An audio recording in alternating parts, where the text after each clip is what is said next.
Every day, we make choices. What to wear, what to listen to, what to watch. These decisions feel like our own, a reflection of our free will. But what if this sense of control is an illusion? Beneath the surface, invisible forces quietly guide our hands. In our digital world, powerful systems influence what we see, want, and even who we become. These forces are built into the websites, apps, and streaming services we use. Every click, like, and view is tracked, analyzed, and used to shape our experience. The suggestions we see often feel like our own discoveries, but they're carefully curated to keep us engaged.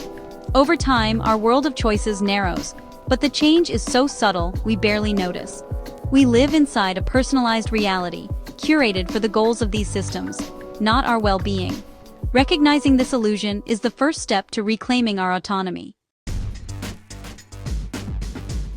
To see how our choices are shaped, we need to understand algorithms. An algorithm is a set of rules, a recipe for solving problems or completing tasks. Online, algorithms decide what we see: search results, social feeds, shopping suggestions. These aren't just simple instructions. They learn from our data to predict what will keep us engaged. The algorithmic shadow is the unseen influence these systems have on our lives. It follows us everywhere online, shaping what we see, buy, and even feel. We only see the content the algorithm selects, not what it hides. Over time, this curated bubble becomes our reality. We forget there's a vast, unfiltered world outside our personalized feed. The algorithmic shadow makes us more predictable and easier to influence. Our sense of free choice is quietly replaced by the system's suggestions. Algorithms learn by watching us. Every online action, liking a photo, watching a video, pausing on a post, teaches the system about our preferences. This data builds a digital model of who we are, constantly updated with every click. The algorithm knows when we're bored, what triggers us emotionally, and what keeps us scrolling. It doesn't just reflect our interests, it amplifies them. A passing curiosity can become a defining passion, nurtured by endless recommendations. Soon, our feeds are filled with more of the same, blurring the line between who we are and who the algorithm thinks we are. The system emphasizes what's predictable and profitable, encouraging habits that keep us engaged. Our desires are shaped by a machine that guesses what we want, and those guesses become self-fulfilling. The result: our digital selves are subtly molded by invisible hands. At first, algorithmic recommendations feel helpful, introducing us to new music, movies, or products.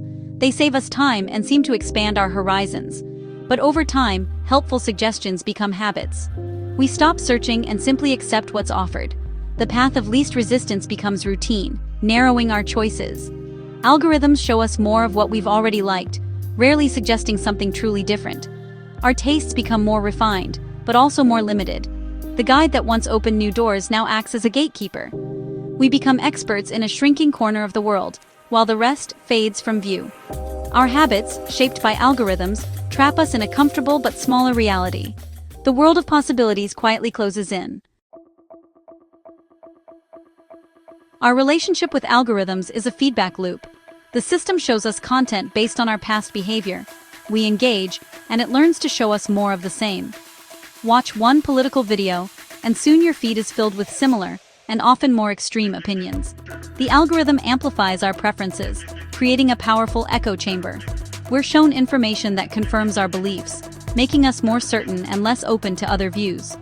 Exposure to different perspectives fades, and empathy for others diminishes. The loop is self-perpetuating. The more we engage, the tighter it gets. Our digital reality reflects not the world as it is, but as the algorithm thinks we want it to be. This isn't neutral. It actively shapes how we think and see the world. Breaking out is hard, because the system is designed to keep us inside. The echo chamber becomes our digital comfort zone. Online, our identities are performances, carefully curated for an audience and the algorithm. Platforms reward content that's extreme, visually striking, or emotionally charged. We learn what gets likes and shares, and unconsciously tailor our behavior to win those rewards. The result: a disconnect between our authentic selves and our online personas. We post what performs well, not what's true to us. Over time, the performance starts to feel real. We feel pressure to live up to our online image, or become angrier if that's what gets attention. The line between who we are and who we perform to be blurs.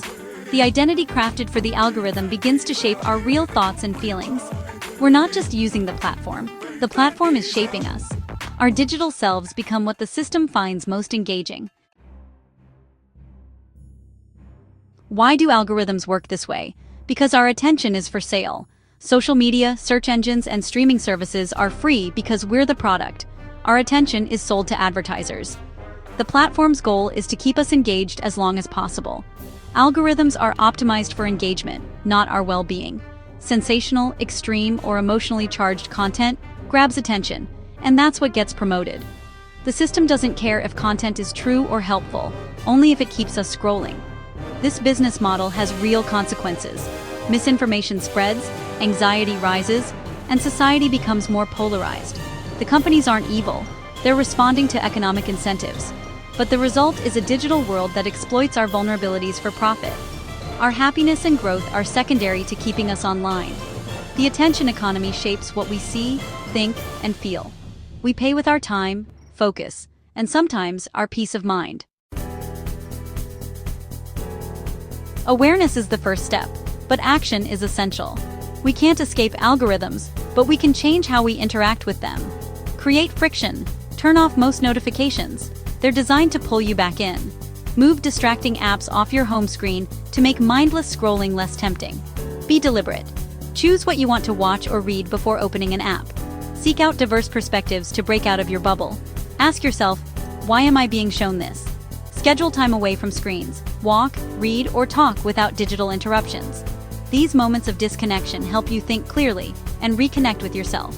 By making conscious choices, you reclaim your attention from the algorithm.